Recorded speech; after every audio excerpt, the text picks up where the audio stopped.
Hello दोस्तों, तो जैसा कि आप सब जानते हैं कि अन्नपूर्णा भंडार का फॉर्म रिलीज हो चुका है। तो आज इस वीडियो में हम देखेंगे कि किस तरह से आप अन्नपूर्णा भंडार का फॉर्म बिना किसी गलती के सही फिलअप करें, ताकि आपका भी पैसा सही जगह, सही अकाउंट में, सही वक्त में आ सके।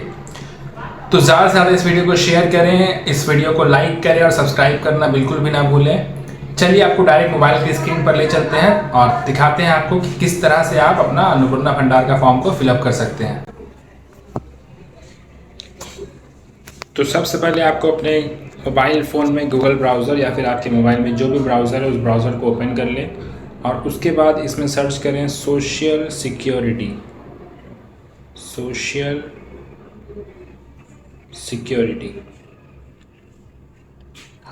तो आपको पहला ये लिंक यहाँ पे मिल जाएगा अन्नपूर्णा योजना करके।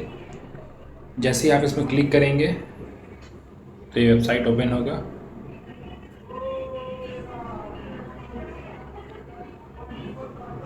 और इस वेबसाइट में आपको तीनों ही लैंग्वेजेस में फॉर्म देखने को मिल जाएगा, इंग्लिश लैंग्वेज, बांग्ला लैंग्वेज और हिंदी लैंग्वेज। तो आप अपने पसंदीदा लैंग्वेज में फॉर्म को डाउनलोड कर सकते हैं। चलिए हम यहाँ पर इंग्लिश लैंग्वेज को डाउनलोड कर लेते हैं। तो मेरे पास पहले से डाउनलोड किया हुआ है, तो चलिए आपको सीधा फॉर्म में ले चलते हैं। तो जैसा कि आप देख सकते हैं इस फॉर्म में मेंशन किया हुआ है family level data collection form for Annapurna योजना, यानी कि ये जो फॉर्म है ये फैमिली का डेटा कलेक्शन के लिए फॉर्म है अन्नपूर्णा योजना के लिए। 3 कॉलम्स बने हुए हैं। पहला कॉलम है सेक्शन, दूसरा आपका इनपुट रहेगा और तीसरा इंस्ट्रक्शन, यानी कि आपको उसमें फिल क्या करना है, किस तरह से फिल करना है। तो सबसे पहला चीज़ यहाँ पे मेंशन करने को बोला गया है name of the head of family, यानी कि आपके परिवार में जो भी मुखिया है, आपके परिवार का जो भी हेड है, चाहे वो आपके माता हो या फिर आपके पिता हो, आपके मम्मी पापा में से जो भी हेड ऑफ द फैमिली है, आप उनका नाम इस वाले कॉलम में, यानी कि इनपुट वाले कॉलम में उनका नाम लिख दें। और याद रखें कि वो नाम आप उनके आधार कार्ड के मुताबिक होना चाहिए, यानी कि उनके आधार कार्ड में जैसा स्पेलिंग है सेम स्पेलिंग यहाँ पे लिखना है। 2 नंबर कॉलम में यहाँ पे डेट ऑफ बर्थ लिखना है हेड ऑफ द फैमिली का, जैसा उनके आधार कार्ड में मेंशन किया हुआ है। अगर आप यहाँ पे अपना पापा का नाम लिखते हैं तो पापा का डेट ऑफ बर्थ लिखना है, अगर मम्मी का नाम लिखते हैं तो अपनी मम्मी का डेट ऑफ बर्थ यहाँ पे मेंशन करना है। उसके बाद आपको बताना है कि वो मेल है, फीमेल है या फिर क्या है। तो अगर आप अपने पापा का नाम देते हैं तो यहाँ पे मेल में टिक करें, और अगर अपनी मम्मी का नाम देते हैं तो यहाँ पे फीमेल में टिक करें। उसके बाद आपको अपने हेड ऑफ द फैमिली का, यानी कि जिनका भी नाम आपने ऊपर मेंशन किया था, उनका आधार नंबर यहाँ पे मेंशन करना है। उसके बाद अगर आपके पास राशन कार्ड है तो उसका डिटेल यहाँ पे भरना है। आपके फैमिली मेंबर में कितना लोग रहते हैं आपके फैमिली में, उसको 6 नंबर कॉलम में भरना है।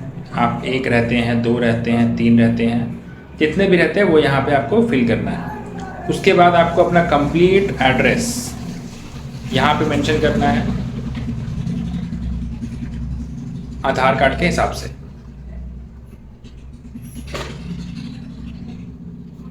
आठ नंबर कॉलम में यहाँ पे आपको अपना एक कॉन्टैक्ट नंबर देना है। ये कॉन्टैक्ट नंबर एक्टिव होना चाहिए और इसी कॉन्टैक्ट नंबर में आगे का सारा इन्फॉर्मेशन फॉरवर्ड किया जाएगा।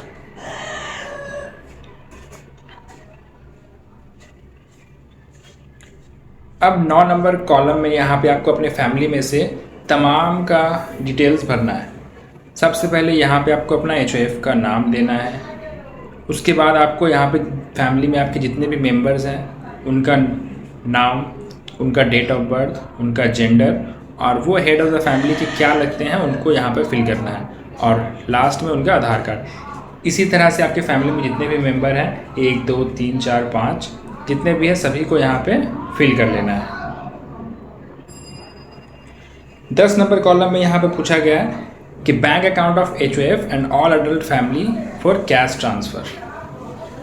तो यहाँ पे आपको अपना HOF का बैंक का नाम, यानी कि आपके HOF यानी कि हेड ऑफ द फैमिली में जो भी अकाउंट में उनका खाता है उसका नाम, उसका अकाउंट नंबर, उसका IFSC कोड। उसके बाद आपके फैमिली में जितने भी मेंबर्स हैं सभी का बैंक का नाम, अकाउंट नंबर, IFSC कोड यहाँ पे फिल कर देना है। 12 नंबर कॉलम में यहाँ पे मेंशन करने बोला गया है कैटेगरी। आप जनरल कैटेगरी से हैं या ST ST OBC कैटेगरी से हैं, तो आप जिस भी कैटेगरी से आते हैं उस पे टिक कर ले। अगर आप जनरल से आते हैं तो UR पे टिक कर ले। और एक बात का ध्यान रखिए, अगर यहाँ पे आप UR के अलावा किसी भी अगर कैटेगरी में टिक करते हैं तो आपको उसका सर्टिफिकेट वहाँ पे ज़ेरॉक्स देना पड़ेगा एज अ प्रूफ कि आप उस कैटेगरी से बिलोंग करते हैं। अब यहाँ पे आपको अपने राशन कार्ड का डिटेल्स बताना है। तो अगर आपके पास राशन कार्ड है तो आप यस पे टिक करें, अगर नहीं है तो आप नो पे टिक करें। अगर आपके पास है तो कौन से कैटेगरी का राशन कार्ड है, AAY है, PHH है, SPHH है, RKSY 1 है, RKSY 2 है या फिर जनरल कार्ड है, तो आप अपने हिसाब से इसमें टिक कर लें। उसके बाद यहाँ पे 3 नंबर में बोला गया है कि क्या हर महीने आप वहाँ से राशन उठाते हैं, राशन कार्ड का फ़ायदा उठाते हैं। अगर हाँ तो यस में टिक करें, नहीं तो नो में। अब आपका एसेट्स के बारे में पूछा गया है।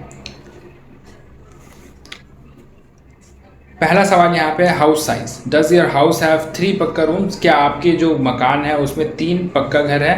अगर हाँ तो आप यस पे टिक करेंगे, अगर नहीं तो आप नो में टिक करेंगे।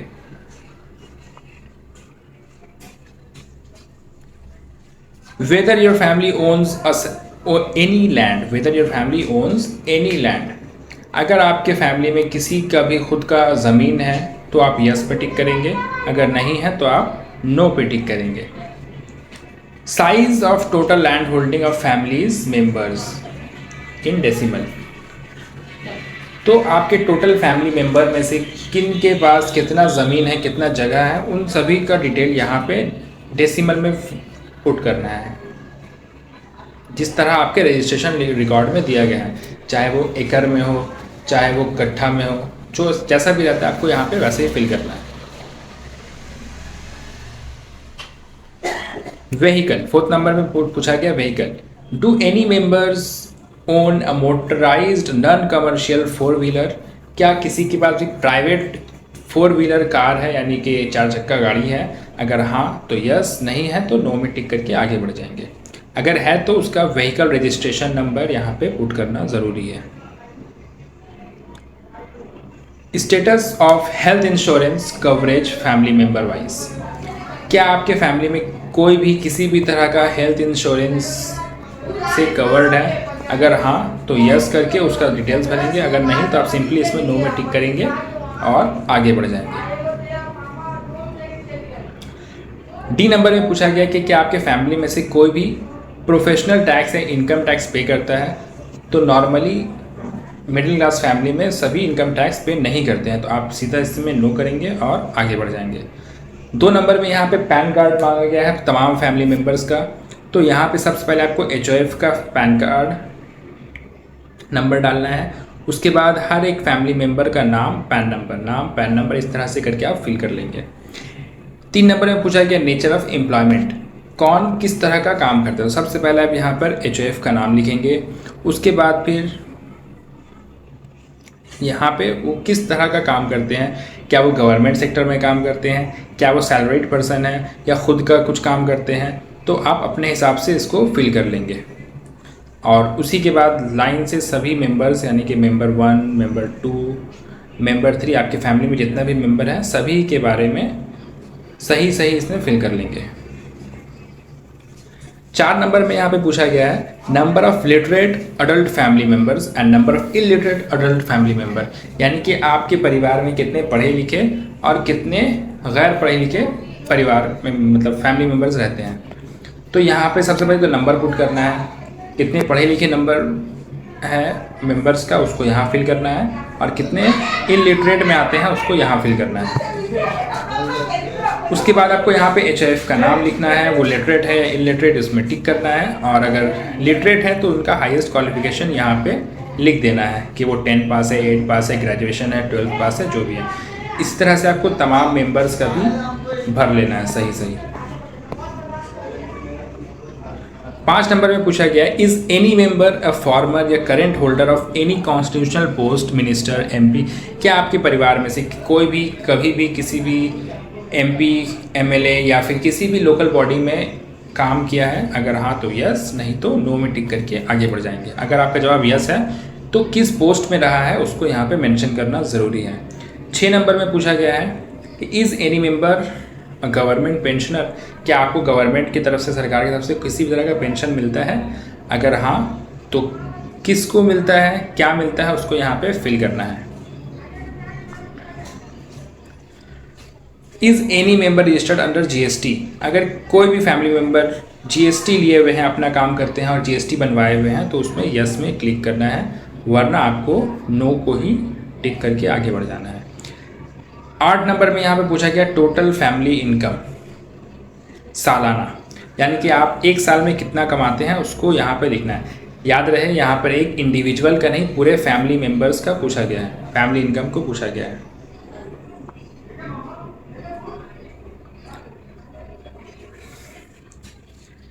उसके बाद यहाँ पे आता है सीए एप्लीकेशन स्टेटस। अगर आप किसी बाहर कंट्री से यहाँ पर आए हैं और सीए के लिए अप्लाई किए हैं तो आपके लिए कॉलम इम्पॉर्टेंट है, वरना आप इसको स्किप कर सकते हैं, ये ऑप्शनल है।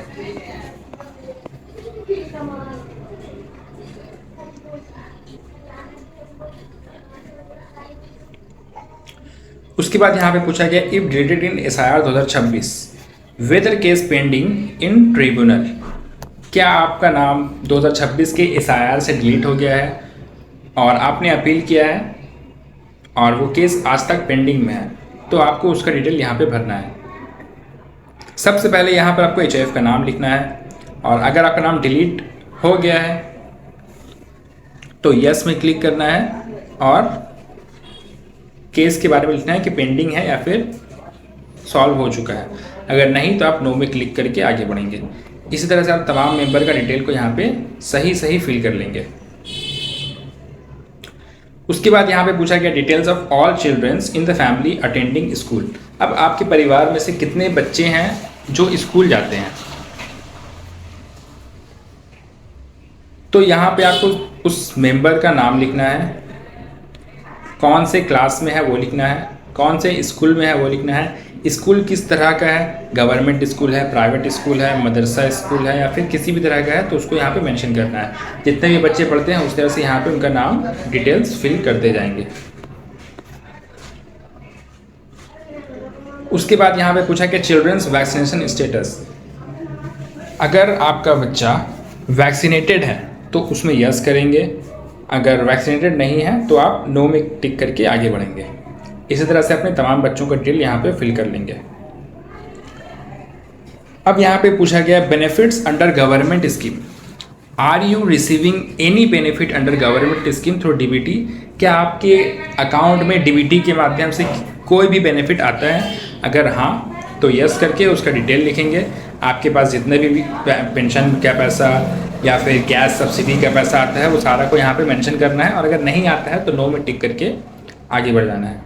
इसी तरह से आपको मेंबर 1, मेंबर 2 और तमाम मेंबर का डिटेल्स को फिल कर लेना है।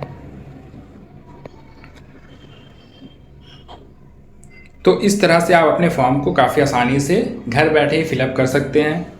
उसके बाद एंड में सिर्फ डिक्लेरेशन है, इसमें आपको एग्री में टिक करके एचओएफ का यहाँ पे साइन करवा लेना है, एचओएफ से साइन करवा लेना है और इसको जा करके अपने नज़दीकी बीडीओ ऑफिस, एसडीओ ऑफिस या केएमसी ऑफिस या पंचायत में जमा कर देना है, ताकि आपका भी अन्नपूर्णा भंडार जल्द से जल्द एक्टिवेट हो सके। तो वीडियो अगर इन्फॉर्मेटिव लगा हो तो इसे अपने दोस्तों के साथ शेयर करें और लाइक सब्सक्राइब करना ना भूलें।